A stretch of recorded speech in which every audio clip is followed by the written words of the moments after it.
পটল মহারানি কিভাবে বাড়িতেই বানিয়ে নেবেন চলুন আজকে দেখিয়ে নেওয়া যাক। প্রথমেতে একটা কড়াইতে কিছুটা সর্ষের তেল দিয়েছি। তারপর সর্ষের তেলটা গরম হয়ে গেলে উপরে একে একে আগের থেকে কেটে রাখা পটলগুলোকে দিয়ে দেবো। আমি এখানে পটলটা গোটা ব্যবহার করেছি, আপনারা চাইলে দুভাগে ভাগ করে পটলটা করতে পারেন। আমি এখানে পটলটা ছাড়িয়ে মাঝ বরাবর হালকা করে চিড়ে দিয়েছিলাম, যাতে ভেতরেতে খুব ভালোভাবে সেদ্ধ হয়। পটলগুলো একে একে দিয়ে দেওয়ার পর ওপর থেকে কিছুটা হলুদ গুঁড়ো ছড়িয়ে দেবো।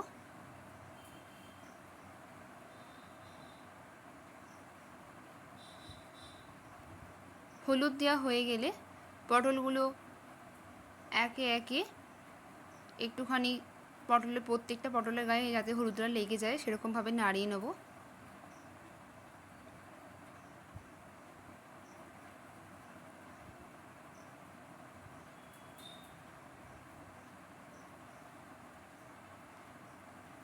এই সময় গ্যাসের ফ্লেমটা হাই করে রাখবেন, বেশি কমাবেন না।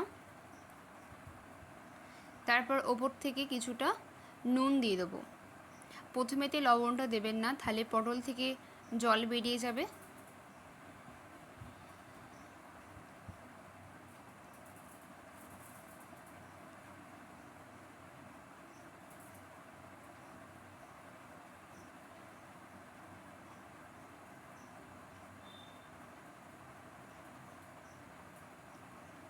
দেখুন আমার এক পিঠটা ভাজা হয়ে গেছে।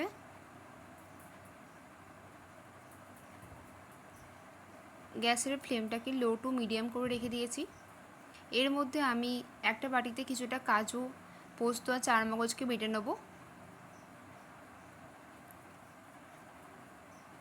পটলগুলো দেখুন আমার প্রায় ভাজা হয়ে গেছে। পটলগুলো আমি একে একে তুলে নেব একটা পাত্রে।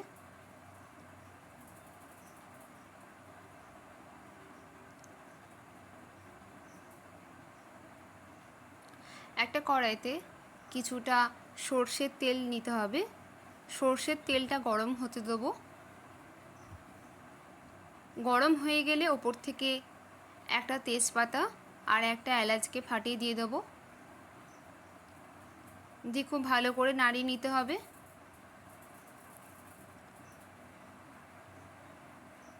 ওপর থেকে কিছুটা পাঁচ ফোড়ন দিয়ে নেব।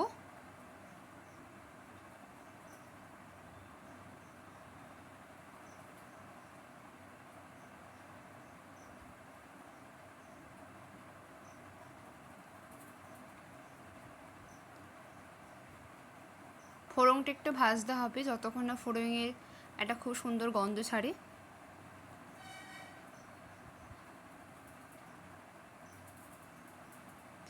ফোড়নে গন্ধ ছাড়তে আরম্ভ করলে ওপর থেকে আমি এখানেতে আদা আর জিরেটাকে বেটে রেখেছিলাম আগে থেকে, সেই বাটা মশলাটা দিয়ে দেবো।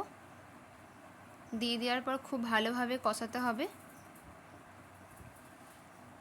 ওপর থেকে একে একে মশলাগুলো দিয়ে দেবো। প্রথমেতে হলুদ গুঁড়ো দেবো,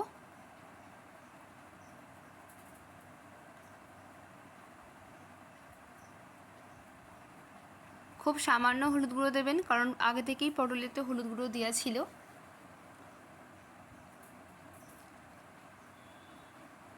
এই সময় গ্যাসের ফ্লেমটাকে একদম কমিয়ে রাখবেন, নালে মশলাটা জ্বলে যাওয়ার সম্ভাবনা থাকে।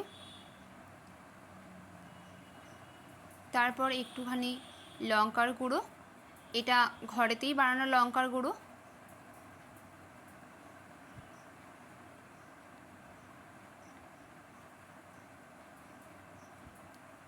খুব ভালোভাবে কষাতে হবে যতক্ষণ না তেল ছাড়ে। তারপর অল্প একটু টমেটো সস দেবো।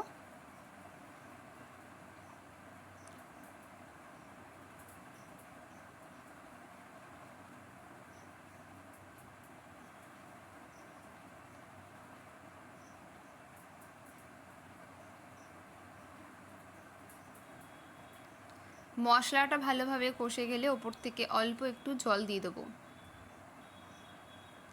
বেশি জল দেবেন না, অল্প সামান্য জল দেবেন। সামান্য জল দিয়ে মশলাটা আবারও কষাবো।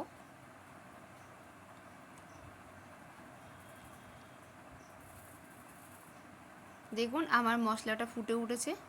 ওপর থেকে অল্প একটু চিনি দিয়ে দেবো।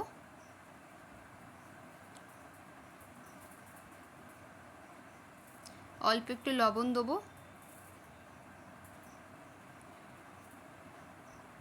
খুব ভালো করে নাড়াতে হবে মশলাটাকে, যাতে গায়ে লেগে না যায়।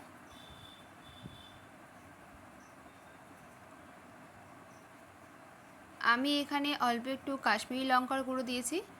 এটা পুরোটাই অপশনাল, আপনারা চাইলে দিতে পারেন, আবার নাও দিতে পারেন।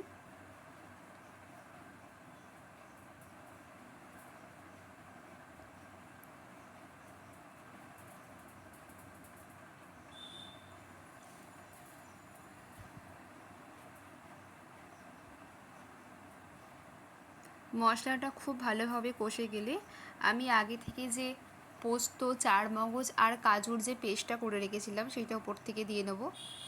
এই সময় গ্যাসের ফ্লেমটাকে একদম কমিয়ে দেবেন, নালে নিচে পুরোটা লেগে যাবে।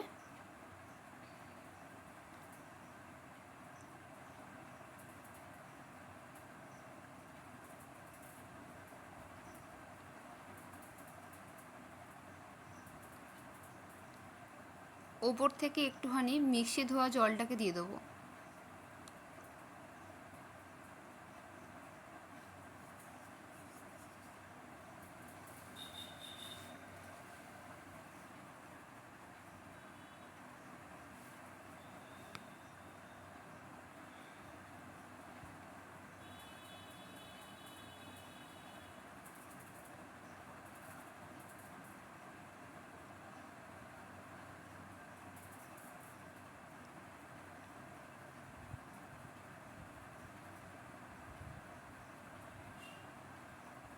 আমি এখানে একটা বাড়িতে 4 চামচ টক দই ফেটিয়ে রেখেছিলাম, সেই টক দইটাকে উপর থেকে দিয়ে দেবো।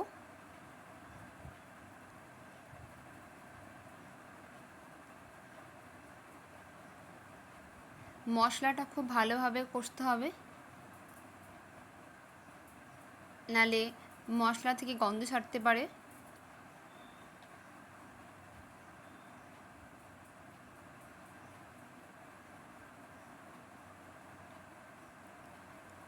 ওপর থেকে পটলগুলো আমি একে একে দিয়ে দেবো।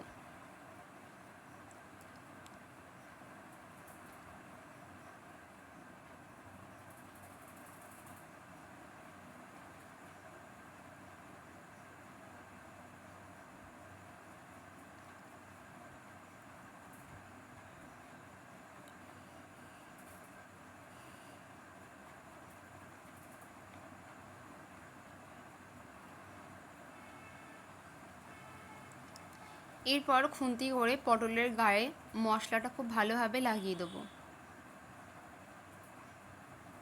এই সময় গ্যাসের ফ্লেমটাকে একদম কমিয়ে রাখবেন, যাতে ভালোভাবে পটলের ভেতরে মশলাটা ঢুকতে পারে। আমি এখানে অল্প একটু কাসুরি মেথি ছড়িয়ে দেবো, তাহলে গন্ধটা খুব ভালো হয়।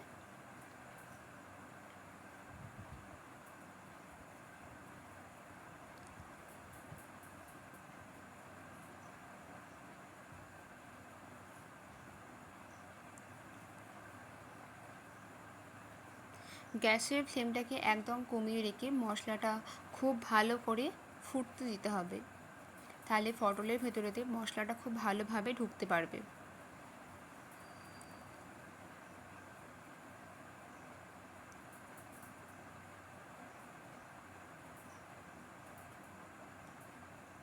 ওপর থেকে আমি এখানে 2 চামচ ঘি দিয়ে দিলাম। আপনারা ঘিয়ের জায়গায় বাটারও দিতে পারেন, তবে ঘি দিলে গন্ধটা বাটারের থেকে বেশি ছাড়ে।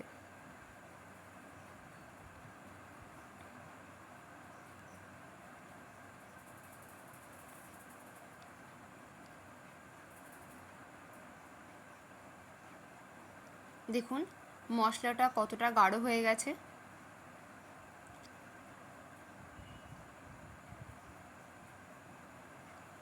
যে কোনো সবজিতে কাজু বাদাম, চারমগজ আর পোস্তর যদি বাটা দেওয়া হয়, তাহলে সেই সবজিটা খুব গাঢ়ত্বভাব হয়।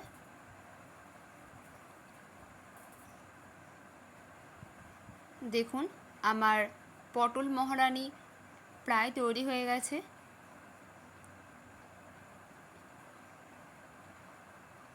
আর একটু ফুটতে দিয়ে গ্যাসটা বন্ধ করে দেবো।